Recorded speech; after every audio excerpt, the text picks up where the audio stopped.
നമ്മളൊക്കെ ആലോചിക്കാറില്ലേ നമ്മൾക്ക് എന്താണ് കിട്ടിയത് എന്ന്? പലപ്പോഴും നിരാശയൊക്കെ വരും മനുഷ്യന്. എത്ര ചോദിച്ചു എന്നിട്ടും അള്ളാഹു തരുന്നില്ല. നിരാശ എത്ര പെട്ടെന്നാണ് മനുഷ്യനെ പിടികൂടുന്നത്.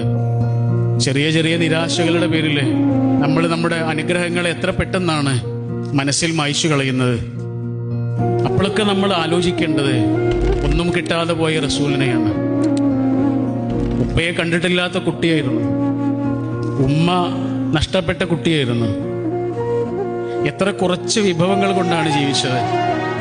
എത്ര അനാഥത്വവും സങ്കടങ്ങളും പേറിയ ജീവിതമാണ്. സന്തോഷങ്ങളൊക്കെ തിരിച്ചു വരികയുള്ളൂ. വറ്റിവരണ്ട ആ ജീവിതത്തിൽ പൂക്കളും ചെടികളൊക്കെ പിന്നീട് വിടരുകയായിരുന്നു. എൻ്റെ ജീവിതത്തിലും ഇങ്ങനെ സംഭവിക്കാലോ. ഇന്ന് വരണ്ട് കിടക്കുന്ന എൻ്റെ ജീവിതത്തിൽ നാളെ പൂക്കൾ വിടരാലോ.